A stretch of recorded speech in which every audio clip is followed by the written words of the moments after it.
Et bien bonjour à tous messieurs dames, bienvenue sur cette nouvelle vidéo, c'est Néo. Aujourd'hui le 13 mai, fin de la semaine, il est 21h03 exactement, le CAC 40 a fini en hausse aujourd'hui, ainsi que le DAX. Le CAC 40 qui est sur la barre des 6300 points, 6362 exactement, en hausse de 2,52%. Très très très très bien. Beau rebond. Alors je crois, non, pas rebond, excusez-moi, puisqu'hier on était aussi en hausse sur le CAC 40. J'ai pas eu le temps de vous faire une vidéo, je suis désolé. Mais bon, voilà, les indices sont dans le vert, hein, la plupart. Le Dow Jones à 1,03, le Nasdaq à 3,04, qui reprend un peu de couleur, hein, le Nasdaq. Ça fait toujours du bien, ça fait toujours plaisir. Le DAX du coup à 2,10, le pétrole Brent, messieurs dames, qui a dépassé la barre des 110 dollars. L'euro USD, qui a baissé, hein. On est à 1,04, le 10 ans US qui est passé en dessous de la barre des 3% à 2,93. Alors, qu'est-ce qui s'est passé aujourd'hui? Bah, pas forcément grand chose, hein, devrais-je dire. La tech qui a quand même énormément fait parler d'elle du coup dans cette petite crise, dans ce petit crack, devrais-je dire. Et bien là, elle est en hausse, voilà, en hausse, sauf Twitter, on en parlera bien évidemment aussi. La bourse du coup qui parie, qui échappe à une quatrième semaine de baisse d'affilée, hein, c'est vraiment on la frôle tout juste. C'était la petite info, hein, voilà. On a eu pas mal de choses, hein, aussi, notamment sur la Fed, comme quoi la Fed augmenterait effectivement de 0,5 points de base au mois de juin ou juillet. Euh, bah, du coup, voilà, il y a eu aussi cette petite annonce. Oui, donc il y a une petite inquiétude concernant aussi l'inflation, comme quoi celle-ci pourrait être une récession, pourrait mettre, voilà, hein, remporter son combat. La Fed. Ah, putain. Donc voilà, petite inquiétude concernant l'inflation. Voilà, la Fed pense que voilà, pour remporter le combat contre l'inflation, on sait bien qu'ils ont augmenté les taux récemment. On parle de récession du coup au niveau américain. Donc voilà, Jérôme Powell a reconnu que la possibilité d'un atterrissage en douceur dépendait des facteurs échappant au contrôle des banques centrales. Et le retour de l'inflation à l'objectif de 2% se fera dans la douleur. Effectivement, on a bien vu que les résultats qui a été sortis mercredi le prouvent, effectivement, puisque on pensait que l'inflation avait plus reculé que ça, et bah, pas forcément. Alors, on a toujours sur la table cette possibilité, hein, de relever les taux de 75 points de base. Mais bon, apparemment, ce ne serait pas du goût de Jérôme Powell, selon les dires de certains. Donc voilà, c'était le point pour aujourd'hui. On va parler juste très très vite. Voilà, Elon Musk, messieurs dames, veut s'assurer du coup qu'il met en suspens son projet de rachat de Twitter.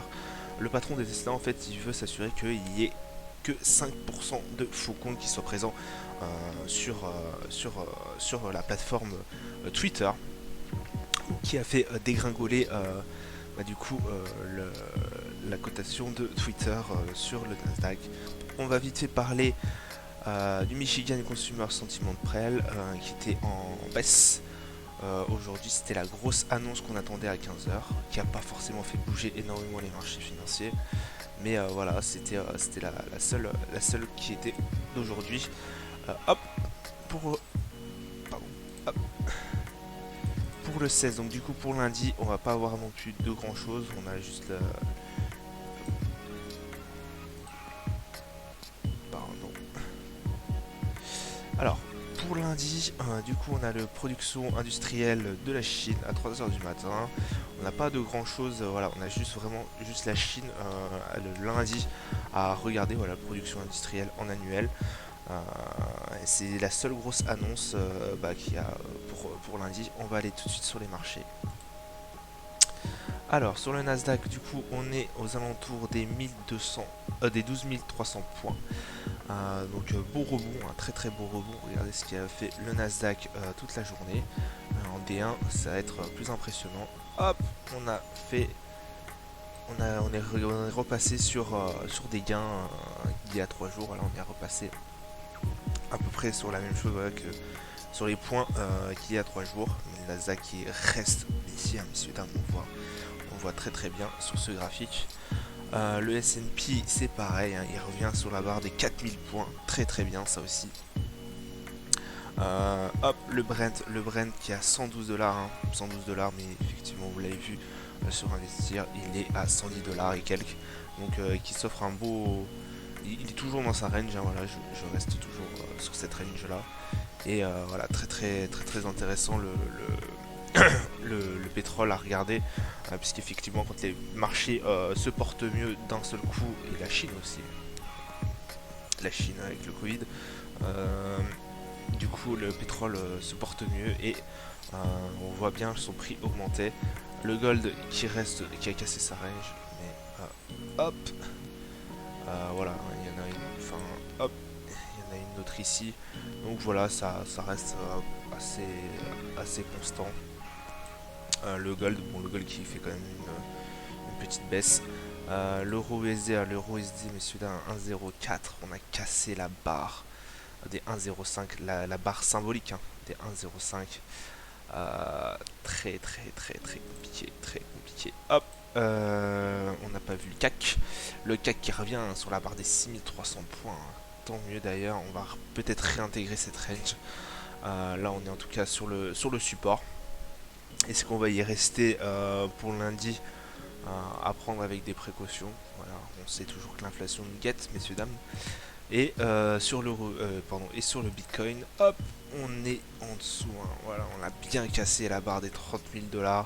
C'est même descendu à 25 000 et quelques hier. Voilà, grosse tension sur les crypto-monnaies, messieurs dames. Très grosse tension sur les crypto-monnaies. Faire très attention, hein, les cryptos qui en fait subissent de plein fouet ces problèmes d'investissement, et aussi c'est la plus grosse crise à l'heure actuelle qu'a subi les crypto-monnaies. On va voir si vraiment c'est un marché qui sera peut-être périn sur périn comme les marchés traditionnels.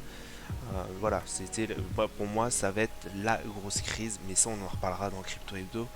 Ça va être la plus grosse crise que les cryptos vont devoir encaisser, vont devoir jouer. Et puis on va voir si vraiment le marché des crypto-monnaies va résister, hein, si tout ne va pas se casser la gueule, hein. On a entendu parler du Terra Luna, hein, voilà, que Terra Luna en moins d'une journée s'est complètement fait effacer, hein. Donc voilà. C'était tout pour aujourd'hui. Je vous souhaite un bon week-end et je vous dis à plus tard. Ciao ciao.